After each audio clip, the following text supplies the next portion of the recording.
Hello and welcome FPL managers, and of course welcome to the zonal weakness for blank game week 26, and brought to you by Corner Football Fantasy, and of course powered by Fantasy Football Scout. Tonight it's another new face, and it's a new colleague of ours, part of our team. It's our very own Ashfaq who's joined us. Ashfaq, welcome. Thank you for having me. For the first time in the of the show, of course. And after Yeah, glad to have you. lot of waiting, for years and years together, finally I'm able to be on the show. I'm very grateful for today. Thank you very much. Well, you sounded like as if I've completely ignored you for ages, but that's not the truth. Just that audience knows, who has been watching us regularly, they know that you do the main show, that we do it for every week. So it's okay. But glad to have you for the Zone of Weakness, and really happy to have you. How was your game week? Wasn't the best, mainly because the usual the popular picks scored big, like Watkins and Saka, obviously. This is a Mhm. third red arrow in a row for me, and you can see the smile on the host face because of that, for obvious reasons. But there was some damage limitations. I bought in Adebayo last week, and this week obviously he did not play. I had 12 points come off the bench for him, so that's a bit of damage limitations for him. 12 points in the name of Solanke. So uh, it could have been worse. I was 70K 4 weeks back, I think. Now I've dropped to 200K, but the season is far from over. I'm still leading Nadim Bhai. That's ultimately the main inspiration or motivation for me to play FPL every season or so. So there's that. So could have been worse, but I'll take what I can. How's yours, by the way? Well, I'm Because I don't glad. I don't stock your team anymore, so I don't know. Well, glad to hear. I'm so glad today for a couple of reasons. One, that I could be a source of motivation for so many people to play FPL. You being one of them, which is great. But I'm glad that you are not stocking my team anymore. But yeah, I did well. I mean, I'm not extremely happy with the. I was expecting much higher, much better. But yeah, things turned out, I think, not only for me but for many people. So it is what it is. I think I went with the flow and just managed to get a clean sleep in a green arrow. That's that. Yeah. But anyway, let's get into the zonal weakness for the blank game week 26. And of course, what we You know and me, is that, talking about FPL is giving me a bit of nostalgia. For a few years back when we used to do the show one on one together, yeah, giving me a bit of nostalgia. uh-huh, You and it me, does. yes, and you having me alone. You know that kind of things. This is Well, pre-recorded, right? You can edit this comments, right? no, I am not going to edit anything. I'm just going to keep it as it is. And I will try to keep this conversation short because I know we have a record of talking for hours and not never We ending. do, So we do, we do. it's We have a bad yeah. habit. So We do have a yeah. bad habit. So Yes. so let's just be conscious of the time that the audience are watching and they're waiting for the zonal weakness to see. So I'll just get straight away into the business. This is of course the zonal weakness for gaming 26, the blank gaming 26. And if before we get ahead, please do give us a follow, like, and subscribe. Any support coming from you would be sincerely appreciated. We are trying our best every week. So any support, yeah, seriously, we really appreciate that. And all the data and the stats that you see are from the Fantasy Football Scout members area. If you're interested in the membership, please click on the link in the description below and you would get a 20% discount and access to all the data. And you can do your own analysis and come up with all and get access to a complete zonal data for all the teams. And of course, there are several other data that you can look into. So do not hesitate, get in now. Let's go to the, what you might call it, the zonal weakness. And this is how the table looks. So what stands out, Ashfaq? So obviously, you can see from the white markings there, those are the fixtures that we are targeting. Mostly Arsenal against Newcastle. Then there's Wolves against Sheffield. Sheffield being currently one of the teams to target in terms of having players against them. West Ham is another team that we are targeting, mainly because many of us already has Brentford assets because of the double game weekend, etc. Um, so I'll start with Arsenal. So for obvious reasons, well, Newcastle, because it's a bit surprising because Newcastle on paper is a tough fixture to have, but you can see from the stats and from the center position that Newcastle is ranked the second worst for the last 6 game weeks. So having center forwards in terms of Trossard and Nketiah, if you have them, although they are differentials, I suppose. So that can get you some good points. Newcastle traditionally, well, although they are a good team to play, they are a tough team to play against. Away from them, they're not at their best. So this is a home game for Arsenal, and if you do have Arsenal assets, I think this is one of those games that they can do go big. I don't expect them to keep a clean sheet, nevertheless, but I fully expect a thorough Arsenal win based on their last two performances where there have been goals galore. Um, Moving on to Wolves, well, Wolves picked themselves because Wolves is playing the worst defense in the Premier League right now. Their Sheffield is practically relegated at this point. So anyone targeting having their assets against Sheffield would likely give them good points. So obviously the question would come whether to invest in Neto or whether to invest in Wang. So you can see from the stats that we are focusing on the wingers right now, Sarabia and Neto. Sarabia and Neto, I think are one of the main transfer assets you can. Sarabia is a bit of a concern for me because I don't think he plays 90 minutes very often. But Neto, on the other hand, takes all of the set pieces.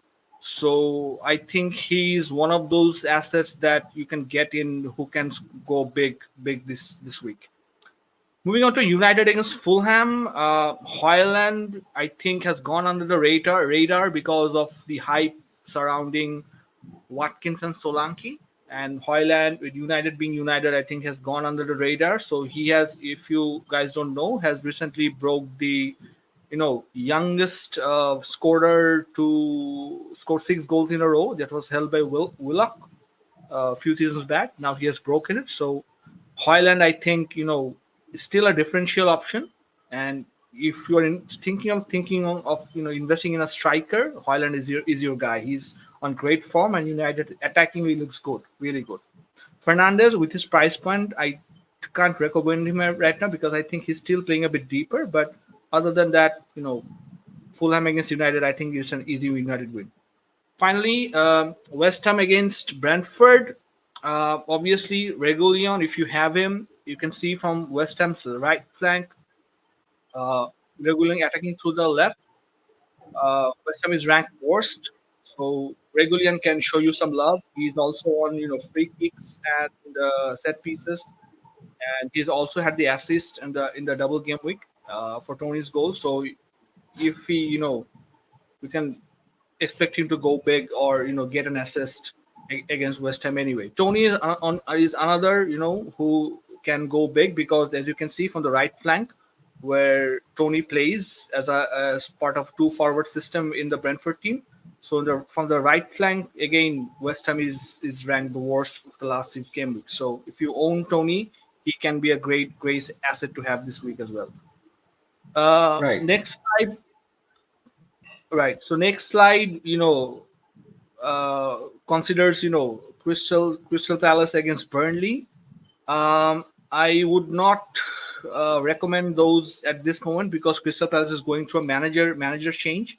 So because new manager comes in, we don't know how well what his formation is like. So there's some question marks on Crystal Palace's formation and how well they do under the new manager. So before we get more information, I would not, recommend investing in Crystal Palace assets as of yet. West Ham again can be a good asset in terms of Brentford is another team that has been conceding goals. I mentioned Regulion, although he's a good asset to have in terms of getting assists, similar to Doughty, but we don't really expect Brentford to keep clean sheets. And as you can see, Kudus and Antonio for the last 6 game weeks, they can be pretty good through their respective positions as well. So there's, if you own West Ham, they can be good options, but other than, because most of us, people popular choice being Bowen, Kudus is a very big differential to have this week, and so if you want to go differential, then maybe West Ham is your guy. But other than that, I would definitely recommend the options mentioned in the first slide. Thanks, Ashfaq. Let's have a look at some of the transfer options that we are suggesting this week, audience. So the first one is, of course, Saka. What do you think? Obviously, most people have Saka, except some of us has transferred out Saka because of some uh, suggestions made in this very show. And now in hindsight, I see that that was actually manipulation or deceit, just so you could get Saka out of some of the opponents teams, so that you can transfer him again. But that would that's a separate discussion altogether. But I'm assuming most of us already has Saka, and if you don't have Saka, I think he's one of the top captaincy options this week. We've already discussed the Newcastle's defense in terms of they are not their best when playing away from home. Over the last three, so over the last 6 game weeks, I think Saka, as you can see, is quite highly ranked. And this next fixture is against Sheffield, Brentford, and Chelsea, where obviously he can go big. So the thing with Saka is that because he's very highly ranked, even if you get a differential and a differential scores big, because of Saka's high ownership, if Saka goes big, it can really do damage to your rank, like it has been doing to me based on someone's specific suggestions. So if you don't own Saka, this is one of the weeks to definitely transfer him in. Yeah, I think he's gone under the radar a little bit. I think Arsenal assets overall has been overlooked a little bit because of the hype for the game week. So I think people were slightly blinded by it, but now I think people do realize his form, and of course he's managed to get about 3 double digits in the last 4 game weeks. So that's that. Right. Yeah. So yeah, the ranks look great, and I don't think so I would suggest anything otherwise. Let's move to the next one, and it's Pedro Neto. What do you think about that? So Neto, the great thing about Neto is obviously his price point. He's only 5.7 or 5.8. I don't know how much he costs right now. Around that much. So he's a like for like replacement for those of us who already owns Palmer and has not transferred out Palmer. He plays Sheffield, who, as you can see from the zonal weakness, is one of the is second worst ranked in terms of chances conceded from their flanks. So Neto he has a bit of a monopoly on the set pieces. He's very effective, when playing on the wings, and whenever Wolves scores a goal, likely he is involved in it. So also you can see from his next few game weeks, he's playing Fulham, Bournemouth, who is known to concede chances and conceding goals.